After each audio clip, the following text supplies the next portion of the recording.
Vamos a seguir con el método de sustitución y generalización para resolver una relación de recurrencia como esta. Esta relación de recurrencia nos permite contar la cantidad de comparaciones que hace el algoritmo de la búsqueda binaria. El algoritmo de la búsqueda binaria, como su nombre lo indica, me sirve para buscar un elemento en una lista. Este algoritmo requiere que la lista esté ordenada ascendentemente, es decir, que los elementos de la lista estén posicionados en la lista desde el más pequeño hasta el más grande. ¿Cómo funciona este algoritmo?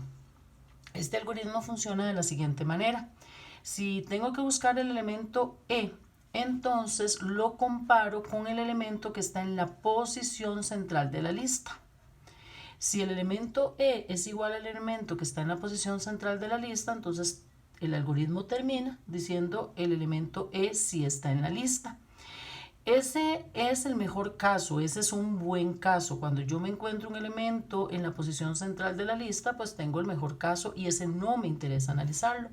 Ya habíamos dicho por ahí que cuando nosotros hacemos análisis de algoritmos, típicamente nos interesa analizar el algoritmo en su peor caso, es decir, cuando más tarda el algoritmo, cuando tarda más tiempo, cuando hace la mayor cantidad de comparaciones.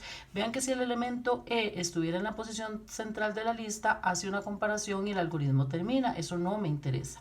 Entonces vamos a analizar el peor caso. El peor caso, por supuesto, es aquel en el que yo no me encuentro el elemento porque lo busco y lo busco y lo busco y no lo encuentro y hago más comparaciones y más comparaciones y más comparaciones para finalmente enterarme de que el elemento E no está en la lista. Ese es el peor caso y ese es el que me interesa analizar. Entonces, volviendo a nuestra relación de recurrencia, ponemos la condición de parada en 1. Si n es igual a 1, eso es, si la lista es de tamaño 1, comparo el elemento E con el único elemento de la lista y si es igual, pues entonces devuelvo un verdadero, sí está, y si es diferente, devuelvo un falso, no está. Vamos a entender que esta función me permite contar la cantidad de comparaciones que hace el algoritmo. Entonces veamos a ver qué es lo que sucede en la parte recursiva. En la parte recursiva yo lo que hago es comparar el elemento E con el elemento que está en la posición central de la lista.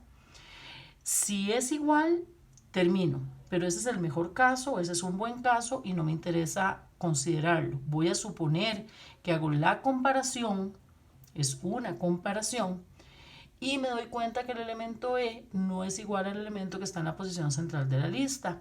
Entonces tengo que continuar buscando el elemento.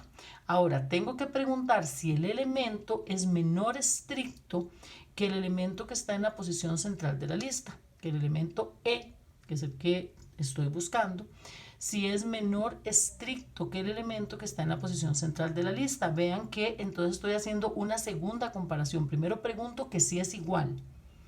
Y si no es igual, entonces pregunto que si es menor. Si es menor, vengo a buscar en la sublista de la izquierda. Con certeza, si estuviera, estaría en la sublista de la izquierda, porque recuerden que la lista está ordenada ascendentemente. Y si no es menor estricto el elemento E, que el elemento que está en la posición central de la lista, me toca ir a buscar en la sublista de la derecha. Eso quiere decir que el elemento es mayor estricto. Entonces yo pregunto que si es igual paro, pero ese caso no me interesa analizarlo. Pregunto entonces que si es menor, y si es menor, entonces vengo a buscar en la sublista de la izquierda. Y de lo contrario, bueno, claramente si no es igual ni es menor, es porque es mayor. Ahí no tengo que hacer otra comparación, sé con certeza, no es igual, no es menor, con certeza sé que es mayor. Y vengo a buscar en la sublista de la derecha, o busco en la sublista de la izquierda, o busco en la sublista de la derecha. Nunca busco en las dos sublistas. De tal manera entonces que la función que me permite calcular la cantidad de comparaciones que hace el algoritmo de la búsqueda binaria es esta función que tengo acá. Dos comparaciones para saber si es igual, voy a suponer que no es igual.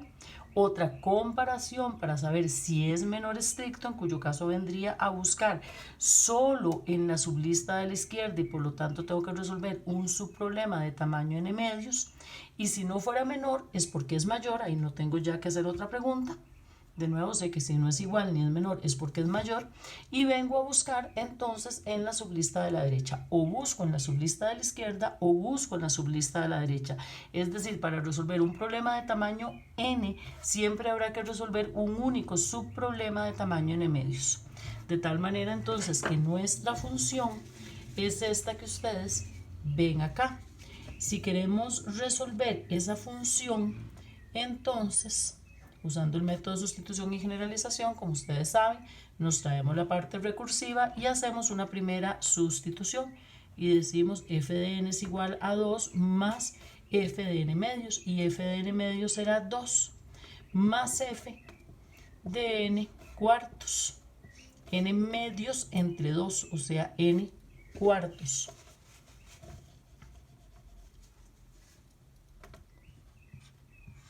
¿Ok?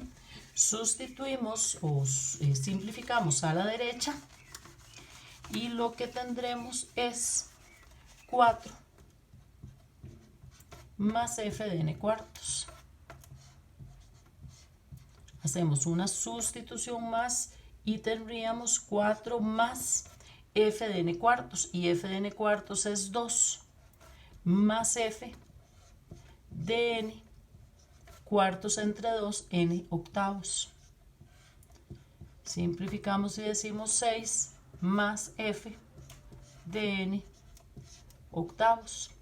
Si hacemos una sustitución más, entonces lo que tenemos es que f de n es igual a 6 más f de n octavos, y f de n octavos es 2 más f de n sobre 16, n octavos medios, que es n sobre 16, y eso es 8 más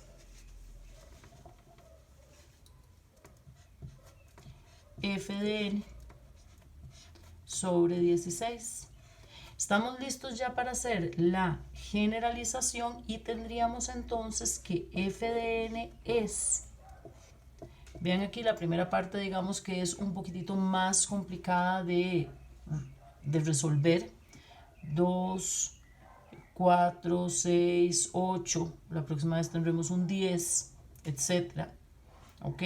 Empecemos por la siguiente parte. Vean que acá lo que tenemos son potencias de 2, 2 a la 1, 2 a la 2, 2 a la 3, 2 a la 4. Cuando i es igual a 4, esto es n entre 2 a la i. Pero ven que la primera parte también, si nos ayudamos con el i, aquí tenemos i igual a 1, aquí tenemos i igual a 2, aquí tenemos i igual a 3, pues aquí tenemos 2 por 1, aquí 2 por 2, aquí 2 por 3,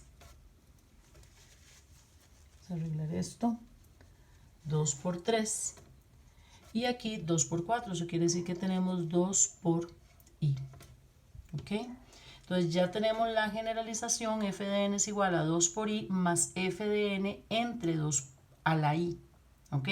En el siguiente video vamos a terminar de resolver esta relación de recurrencia usando la condición de término.